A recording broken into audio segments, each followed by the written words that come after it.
12 नवंबर 2024 रात्रि के ठीक 2:17। वाराणसी के ऊपर फैला हुआ आकाश असामान्य रूप से शांत था। गंगा के किनारे जलती चिताओं से उठता धुआं धीरे धीरे ठंडी हवा में घुल रहा था और उसी धुएं के साथ एक ऐसा प्रश्न भी सदियों से भटक रहा था जिसका उत्तर पाने के लिए राजाओं ने तप किया, वैज्ञानिकों ने प्रयोग किए और धर्मों ने अपने अपने ग्रंथों में अलग अलग संसारों की कल्पना की। प्रश्न केवल इतना था कि जब किसी मनुष्य की अंतिम सांस समाप्त हो जाती है, जब हृदय की धड़कन रुक जाती है और शरीर एक निर्जीव वस्तु में बदल जाता है, तब वास्तव में उसके भीतर मौजूद वह चेतना कहाँ चली जाती है जो कुछ क्षण पहले तक जीवन कहलाती थी। मानव सभ्यता के आरंभ से ही मृत्यु को अंत नहीं बल्कि एक द्वार माना जाता रहा है। प्राचीन भारतीय ग्रंथों में आत्मा को अविनाशी बताया गया, जबकि संसार की अनेक संस्कृतियों ने मृत्यु के बाद किसी दूसरी यात्रा का वर्णन किया। लेकिन 21वीं शताब्दी में विज्ञान ने इस प्रश्न को आस्था से अलग करके प्रयोगशालाओं और अस्पतालों के भीतर ले जाने का प्रयास किया। आधुनिक चिकित्सा के अनुसार मृत्यु वह क्षण है जब मस्तिष्क की गतिविधियां स्थायी रूप से समाप्त हो जाती हैं। किंतु इसी परिभाषा ने एक नया रहस्य भी जन्म दिया। दुनिया भर के अस्पतालों में ऐसे हजारों लोग दर्ज किए गए जिन्हें कुछ मिनटों के लिए चिकित्सकीय रूप से मृत घोषित किया गया, परंतु वे दोबारा जीवित लौट आए और अपने साथ ऐसी स्मृतियां लेकर आए जिन्होंने वैज्ञानिकों को भी असहज कर दिया। अमेरिका के प्रसिद्ध मनोचिकित्सक रेमंड मूडी ने पहली बार उन लोगों के अनुभवों को एकत्रित किया जिन्होंने मृत्यु के निकट पहुंचकर वापस लौटने का दावा किया था। आश्चर्यजनक रूप से इन अनुभवों में कई समानताएं थीं। अधिकांश लोगों ने बताया कि शरीर से अलग होने के बाद उन्हें ऐसा लगा मानो वे ऊपर से अपने ही निर्जीव शरीर को देख रहे हों। कुछ ने अस्पताल के कमरों का ऐसा वर्णन किया जिसे वे सामान्य परिस्थितियों में कभी नहीं देख सकते थे। कुछ ने एक लंबी सुरंग, तेज प्रकाश और एक अनजानी शांति का अनुभव करने की बात कही।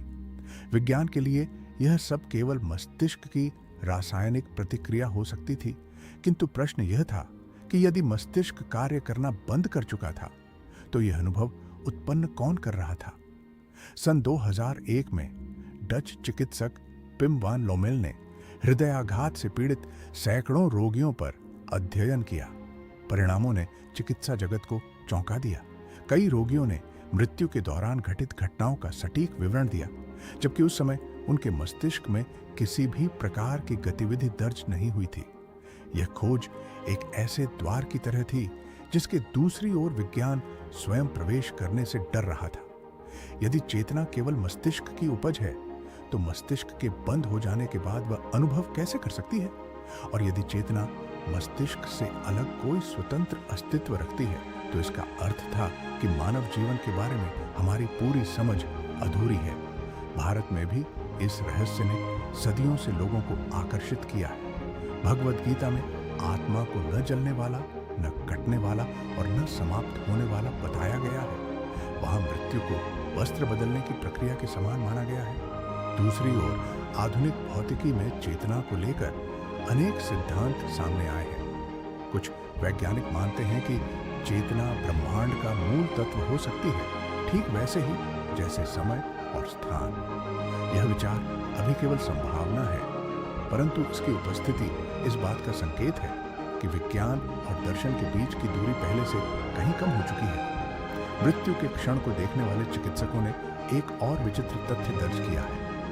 अनेक लोगों के चेहरे पर अंतिम क्षणों में भय नहीं बल्कि गहरी शांति दिखाई देती है, मानो वे किसी ऐसी वस्तु को देख रहे हों जो कमरे में उपस्थित अन्य लोगों के लिए अदृश्य है।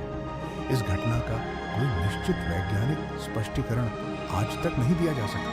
कुछ इसे मस्तिष्क का अंतिम भ्रम मानते हैं, जबकि कुछ इसे उस यात्रा की पहली झलक बताते हैं जिसके बारे में मानवता हजारों वर्षों से कल्पना करती आई है। शायद सबसे भयावह बात यह नहीं है कि हम नहीं जानते मृत्यु के बाद क्या होता है। सबसे भयावह बात यह है कि संभवतः मानव इतिहास की सबसे बड़ी सच्चाई हमारे सामने हर दिन घटित होती है, फिर भी उसका रहस्य अब तक अछूता है। हर वर्ष करोड़ों लोग इस संसार से विदा हो जाते हैं, लेकिन उनमें से कोई भी ऐसा उत्तर नहीं छोड़ जाता जिसे प्रयोगशाला में सिद्ध किया जा सके। केवल कहानियां बचती हैं, अनुभव बचते हैं, और बच जाता है एक ऐसा प्रश्न जो सभ्यता से भी पुराना है। रात्रि के उस अंधेरे में, जब वाराणसी की चिताओं का धुआं धीरे धीरे आकाश में विलीन हो रहा था, शायद वही प्रश्न फिर से हवा में तैर रहा था। संभव है मृत्यु अंत हो, संभव है वह एक नई शुरुआत हो, और यह भी संभव है कि मनुष्य का सबसे बड़ा रहस्य अभी भी उस सीमा के दूसरी ओर हमारा इंतजार कर रहा हो, जहां तक पहुंचने के बाद कोई घड़ी समय नहीं बताती, कोई मानचित्र रास्ता नहीं दिखाता, और कोई जीवित व्यक्ति लौटकर पूरी कहानी सुनाने के लिए मौजूद नहीं होता।